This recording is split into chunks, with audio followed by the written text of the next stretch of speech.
Hello everyone and welcome to my channel. My name is Mahendra Kumar.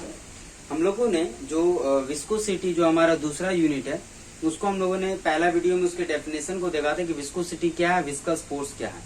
तो वहां पर हम लोगों ने एक चीज देखा था कि विस्कोसिटी इसलिए अराइज होता है क्योंकि जब लिक्विड या फ्लूइड जो है वो डिफरेंट लेयर में मूव करता है और हर लेयर का वेलोसिटी अलग अलग होता है। इस रीजन से उसके बीच में क्या होता है कि इंटरनल फ्रिक्शनल फोर्स अराइज होता है जिसका नाम था विस्कस फोर्स। तो अब समझते हैं फिर से कि जो फ्लूइड का जो अलग अलग लेयर है इसका वेलोसिटी अलग अलग है। एक लेयर का दूसरे लेयर के से वेलोसिटी अलग है। तो इसी वेलोसिटी को जो मेजर किया जाता है या उसका जो स्टडी किया जाता है उसको वेलोसिटी ग्रेडियंट में किया जाता है। वेलोसिटी ग्रेडियंट क्या है? तो variation in velocities among the adjacent layer of the fluid. ये जो अलग अलग लेयर में अलग अलग वेलोसिटी होता है, उसका हर लेयर का अलग अलग वेलोसिटी होता है, उसी वेरिएशन को कहते हैं velocity gradient. The difference in the flow of velocity between the adjacent layer of the fluid is measured by the velocity gradient. मतलब वेलोसिटी ग्रेडियंट जो है इसी चीज को मेजर करता है।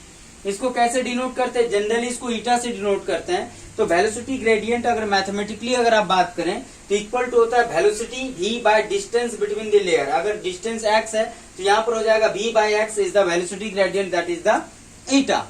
अगर वेलोसिटी ग्रेडियंट का आप अगर डायमेंशन देखना चाहेंगे तो ऊपर में वेलोसिटी का क्या होता है? lt माइनस 1, m तो 0 होता है, और नीचे है डिस्टेंस, इसका क्या होता है l। तो इसको ओवरऑल सॉल्व करेंगे तो आएगा m0 l0 t माइनस 1। तो ये वेलोसिटी ग्रेडियंट का डायमेंशन, ये इसका डायमेंशन मिल गया, डायमेंशनल फॉर्मूला।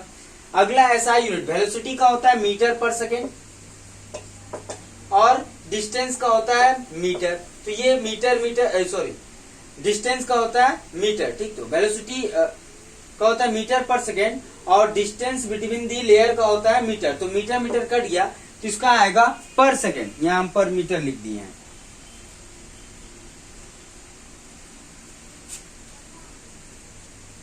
वेलोसिटी का मीटर पर सेकेंड और डिस्टेंस बिटवीन द लेयर का मीटर। तो मीटर मीटर कट गया पर सेकेंड, तो पर सेकेंड इसका जो है वो एसआई यूनिट होगा। हालांकि ये देखिएगा तो आपको फ्रीक्वेंसी से मैच करता हुआ नजर आएगा। फ्रीक्वेंसी का भी एसआई यूनिट क्या होता है? पर सेकंड, जिसको हर्ट्ज कहते हैं, बट इट इज डिफरेंट। यहाँ इसको हर्ट्ज नहीं कर सकते, यहाँ पर सेकंड है। तो ये वेलोसिटी ग्रेडियंट का है। अगला टॉपिक को भी देखेंगे, इसका आप स्क्रीनशॉट ले लें।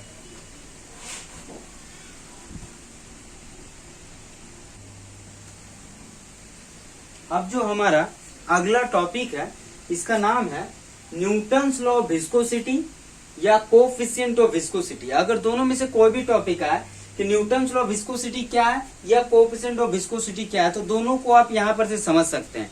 तो क्या है? तो न्यूटन ने बताया कि जो ड्रैगिंग फोर्स होता है, जो फ्रिक्शनल फोर्स होता है या जो विस्कस फोर्स होता है, जो लिक्विड के बीच में, लिक्विड के लेयर के बीच में अराइज होता है, उनके बारे में उन्होंने क्या कहा कि ये विस्कस फोर्स जो है ये 3 फैक्टर पे डिपेंड करता है। किसी किसी बुक में 2 फैक्टर देगा, बट दोनों ही सेम है। देखिए कैसे, मैं बता देता हूं।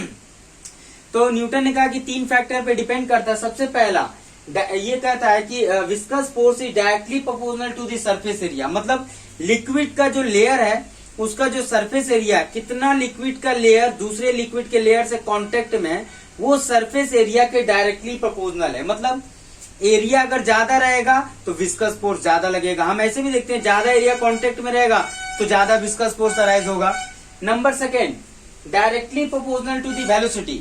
अगर वेलोसिटी अगर ज्यादा रहेगा तो वहां पर विस्कस फोर्स भी ज्यादा अराइज होगा, ये बताया उन्होंने। दूसरा, तीसरा क्या कहा?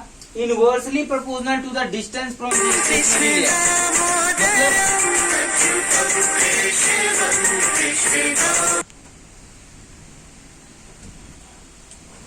मतलब क्या है कि जो सेकेंड था हमारा वो था directly proportional to the velocity.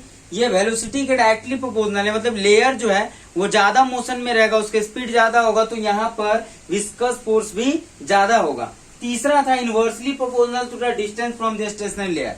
मतलब कि बहुत सारे लेयर्स हैं जो मोशन कर रहे हैं, उसमें से कोई एक ऐसा लेयर होगा जो स्टेशनरी होगा, जिसका स्पीड 0 होगा।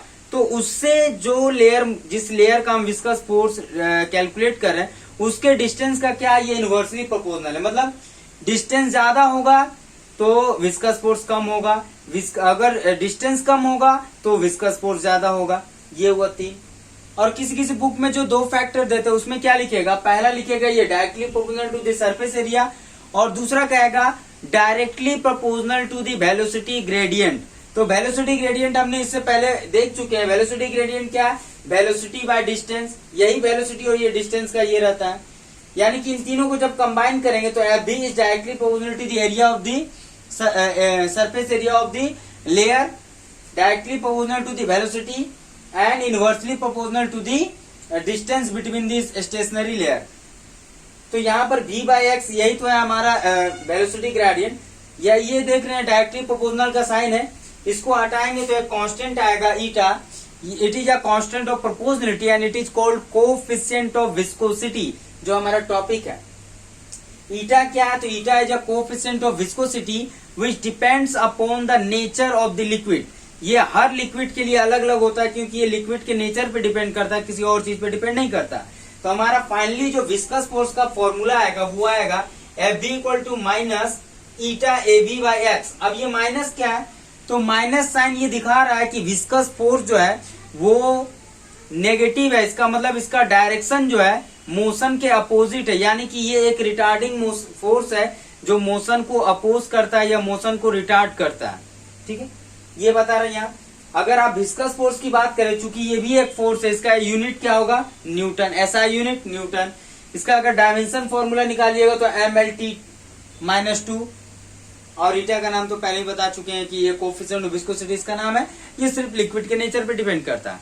आप इसका स्क्रीनशॉट लें, इस पर और भी डिस्कशन अभी करेंगे।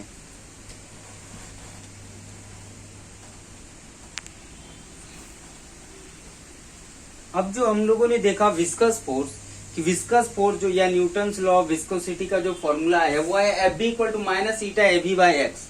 सपोज दैट यहाँ पर 4 टर्म्स है, ईटा ए भी और एक्स। अगर ए क्या एरिया, अगर सपोज दैट कि यूनिट एरिया हो जाए 1 मीटर स्क्वायर, बी जो है वेलोसिटी जो है रिलेटिव वेलोसिटी वो हो जाए 1 मीटर पर सेकेंड, और एक्स जो distance between the stationary and the moving layer वो सपोज देन 1 मीटर हो जाए, तो उस केस में क्या होगा, viscous force equal to coefficient of viscosity eta के बराबर होगा। यानी इसको हम इस तरह से कर सकते हैं कि coefficient of viscosity may be defined as the tangential viscous force, may be defined as equal to tangential viscous force required per unit area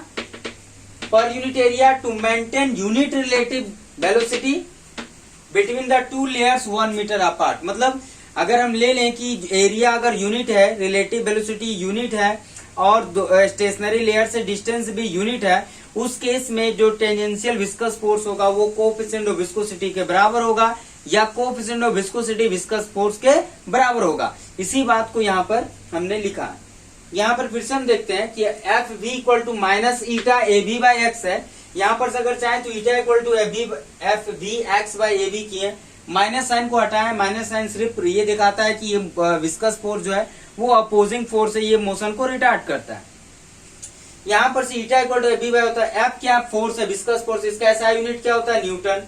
x क्या है, डिस्टेंस है, एक तरह से रिलेटिव डिस्टेंस है, इसका यूनिट क्या होगा, metre. A area metre square, B velocity metre पर सेकेंड। इन सब को जब काटेंगे तो आएगा न्यूटन पर मीटर स्क्वायर सेकेंड, ये इसका हुआ ऐसा यूनिट। फोर्स का ऐसा यूनिट ऐसे भी न्यूटन होता है, और न्यूटन को हम जानते हैं केजी मीटर पर सेकेंड स्क्वायर भी लिखते हैं।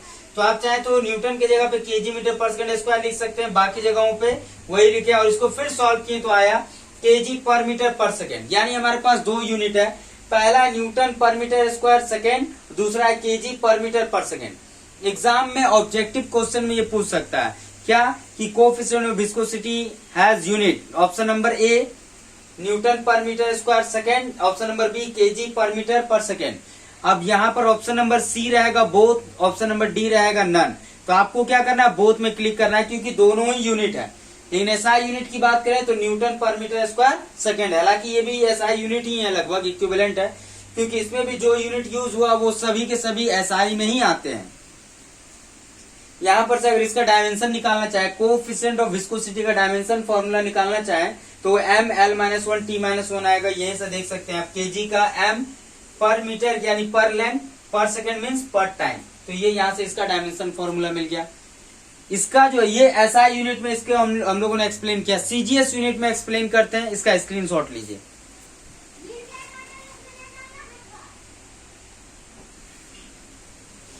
फिर से एक बार देखते हैं कि F B equal to A minus eta A B by X. Suppose that in CGS system eta का जो वैल्यू है वो 1 हो जाए, यूनिट हो जाए, ठीक है। और जो हमारा एरिया है वो 1 सेंटीमीटर स्क्वायर हो जाए, वेलोसिटी जो है वो 1 सेंटीमीटर पर सेकेंड हो जाए, और एक्स जो डिस्टेंस है वो 1 सेंटीमीटर हो जाए।